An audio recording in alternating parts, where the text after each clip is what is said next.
నమస్కారం గురుగారు. నమస్కారం మణికంఠ గారు. గురుగారు, మనిషికి పుట్టుమచ్చలు కూడా అదృష్టాన్ని తీసుకొస్తాయి అని చెప్పి మన శాస్త్రం చెప్తుంది. ఇప్పుడు చాలామందికి సందేహం ఉంటుంది. కొంతమందికి వీపు వెనకాల పుట్టుమచ్చలు ఉండడం ద్వారా అదృష్టం వస్తుందంటారు, ఇంకెక్కడ ఏవేవో చెప్తూ ఉంటారు. ఒక మనిషికి అదృష్టం కలగాలంటే ఏ ఏ శరీర భాగాల మీద ఎలాంటి పుట్టుమచ్చలు ఉంటే కనుక నిజంగా అతని ఫేట్ ఏమైనా చేంజ్ అవుతుందా, లేదంటే అతని జీవితంలో విపరీతంగా కలిసి వస్తుందంటే ఏం చెప్తారు గురుగారు? ఇప్పుడు నువ్వు చెప్పినటువంటి వీపు మీద అనేటటువంటి పుట్టుమచ్చ చాలామందికి ఉంటుంది. అందరికీ అదృష్టం కలగలేదు. మా గురుగారు అయినటువంటి సీనియర్ ఎన్టీఆర్ గారు, డాక్టర్ నందమూరి తారక రామారావు గారు విశ్వవిఖ్యాత నట సార్వభౌముడయ్యాడు. ఆయనకి చింతపక్కంత అంత పుట్టుమచ్చ ఎడం భుజాన్నుంది. అసలు ఆయనకి అదే రాజయోగం. సీఎం అండ్ పిఎం కూడా అయిపోతుంది ఆయన. అంత యోగాన్ని ఆయనకి ఇచ్చింది. ఏ ఫీల్డ్లోకి వెళ్తే ఆయన నెంబర్ 1. మిగతా వాళ్ళు కూడా ఎడమ వీపు మీద ఆ వెన్ను దగ్గర ఉండాలన్నమాట. అంత పుట్టుమచ్చ ఉన్న వాళ్ళందరూ అయ్యారు. అలాగే అది అడిగావు నువ్వు, మంచి చక్కగా హుషారుగా వీపు కాబట్టి. మరి సిగ్గుపడతారు, అడగడానికి సిగ్గుపడతారు, చెప్పడానికి పంతులు గారులు కూడా సిగ్గుపడతారు. మర్మాంగాల మీద పుట్టుమచ్చ ఉంటే గురువుగారు ఏమిటండి అని ఫలితం అండి అని అడిగావు. మరి నువ్వు నాకేమైనా రాజయోగం వస్తుందా డౌట్ వస్తే, మర్మాంగాల మీద ఉన్న పుట్టుమచ్చ ఉన్నటువంటి వాడు కూడా రాజయోగి అవుతాడు. 3 పుట్టుమచ్చలు ఉన్నట్లయితే అతి కాముడు అవుతాడు. 5 పుట్టుమచ్చలు ఉంటే దరిద్రుడు అవుతాడు. ఈ రకంగా పుట్టుమచ్చలు ఉండడమే కాకుండా వాటి యొక్క కలరు బట్టి కూడా కొన్ని అన్నీ నల్లగానే ఉండవు. కొన్ని తేనె రంగు పుట్టుమచ్చ ఉంటుంది.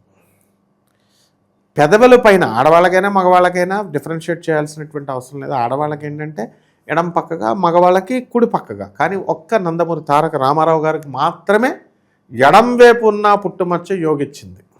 మిగతా వాళ్ళ మగవాళ్ళకి అందరికీ కూడా కుడివైపు ఉండాలన్నమాట. అంటే స్పెషల్ వ్యక్తులు కొంతమంది ఉంటారు. ఇకపోతే మనకి ఈ బ్యూటీస్ పార్టీ పెదాల దగ్గర చూడండి, ఎక్కడ ఉంటారు వాళ్ళు అందగత్తెలు అవుతారు వాళ్ళంతా కూడా. అంటే ఆ పుట్టుమచ్చ వల్ల అందమా అండి అని అంటే, ఆ అందము అనేటటువంటిది బొగ్గకు సొట్టలు ఉంటాయి చూడు చాలామందికి, వాళ్ళు కూడా అదృష్టవంతులు అంటారు సొట్టలు. ఈ మూతి భాగము, ఈ చిన్ను దగ్గర ఉన్నటువంటి వాళ్ళంతా కూడా అదృష్టం కలిసి వస్తుంది. ఇకపోతే ఈ కళ్ళ క్రింద ఈ ప్లేసుల్లో ఉన్నటువంటి వాళ్ళు పుట్టుమచ్చలు కనుక ఎవరైనా ఉన్నట్లయితే వాళ్ళకి నిశిత జ్ఞానం అనేటటువంటిది ఉంటుంది. తీక్ష్ణ నిశితంగా ఆలోచిస్తారు, వాళ్ళు చూస్తారు. ముక్కు మీద కనుక ఉంటే, ముక్కు మీద పుట్టుమచ్చ కోపం ఎక్కువ అంటారు. ఆ విధంగా ముక్కు మీద కనుక ఎవరికైనా సరే, మగాళ్ళకేమో కుడి పార్ట్, లెఫ్ట్ పార్ట్ అంతే కోపం ఉంటుంది వాళ్ళకి. అసలు 1 మినిట్ కూడా వాళ్ళు ఉండలేరు సహనంగా. ఇప్పుడు డాక్టర్ దగ్గరికి వెళ్తారు, పేషెంట్ లోనకి వెళ్ళిన పేషెంట్ బయటికి రావాలిగా, వీడు బుర్ర తినేస్తూ ఉంటాడు అనమాట.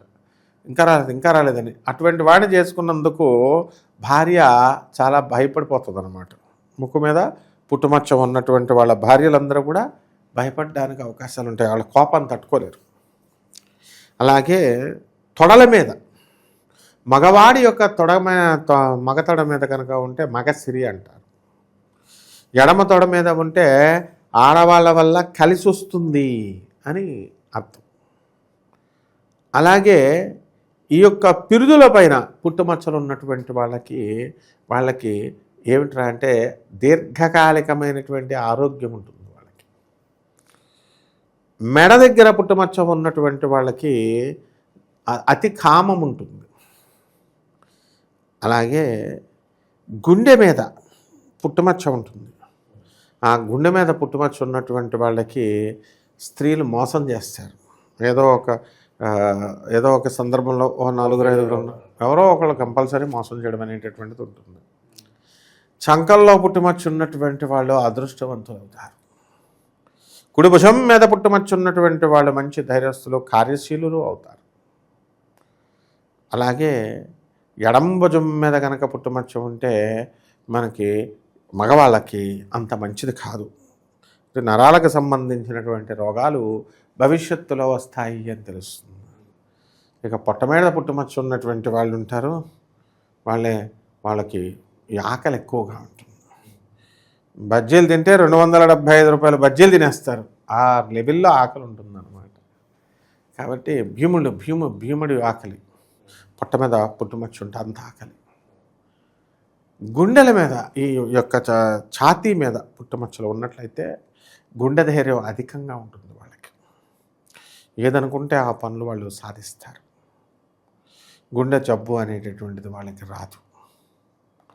ఇక చెవి మీద కనుక పుట్టుమచ్చ ఇటుకాని కనుక ఎవరికైనా ఉన్నట్లయితే వాళ్ళకి శ్రవణ శక్తి ఎక్కువగా ఉంటుంది, వినే గుణం ఎక్కువగా ఉంటుంది, అందువలన పేషెన్స్ అనేటటువంటిది ఎక్కువగా ఉంటుంది. అరికాలిలో గనక పుట్టుమచ్చ ఉన్నట్లయితే దేశాలు దిమ్మరవుతారు. మొత్తం ఊర్లు తిరగడము, అస్తమానం ప్రయాణాలు చేయడము, ఇలాంటివన్నీ కూడా ఉంటాయి. ఇక పాదాలపైన పుట్టుమచ్చ కనుక ఉన్నట్లయితే వాళ్ళకి తిరుగుడు వల్ల ఉద్యోగము, మార్కెటింగ్ అండ్ ఈ యొక్క ఉద్యోగాలు రావడానికి అవకాశాలు ఉంటాయి. జుట్టు మీద, శిరస్సు మీద ఉన్నట్లయితే మేధావులు అయిపోతారు వాళ్ళు. ఈ విధంగా ఈ యొక్క మన యొక్క మానవ శరీరం మీద ఉన్నటువంటి పుట్టుమచ్చలన్నీ కూడా ఒక్కొక్కళ్ళకి ఒక్కొక్క రకంగా ఉంటాయి. మర్మాంగాల మీద పుట్టుమచ్చలు ఇవన్నీ స్త్రీలకైనా పురుషులకైనా అదృష్టంగా అవి చెప్పబడి ఉన్నాయి. భోగభాగ్యాలు అనుభవించే విధంగా, సుఖ సంతోషాలు అనుభవించే విధంగా ఉంటాయి. కానీ వాళ్ళకి మోక్షం రాదు. అది శాస్త్రం. అది వాళ్ళకి ఏంటంటే అనుభవించడం వరకే వాళ్ళకి. ఇంకా వాళ్ళకి ఇంకా సాధన, ఆధ్యాత్మిక సాధనలో వాళ్ళు ముందుకెళ్లాల్సినటువంటి పని ఉంది అని చెప్పడం అన్నమాట. అంటే అందువల్లనే గ్రాటిఫికేషన్ ఆఫ్ సెన్సెస్, ఈ యొక్క స్వల్పమైనటువంటి ఈ యొక్క కామం మీద దృష్టి పెట్టకూడదు.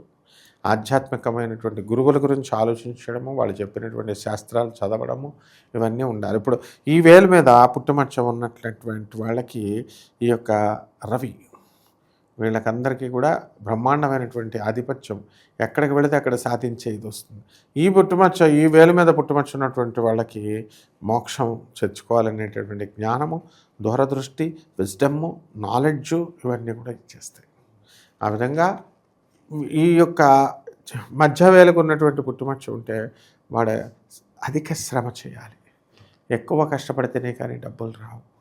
ఈజీ ఎర్నింగ్ మనీ వాళ్ళ జీవితంలో ఉండదు. హార్డ్ ఎర్న్డ్ మనీయే సంపాదిస్తూ ఉండాలి. ఈ రకంగా మనకి ఈ యొక్క పుట్టుమచ్చలన్నీ కూడా వివరించబడ్డాయి అన్నమాట. పుట్టుమచ్చల గురించి మన శాస్త్రం ఏం చెప్తుందో, అలాగే ఏ శరీర భాగంలో పుట్టుమచ్చలు ఉండడం ద్వారా మనిషికి ఏ విధంగా కలిసి వస్తుంది, మంచి విశ్లేషణ అందించారు. ధన్యవాదాలు. ధన్యవాదాలు.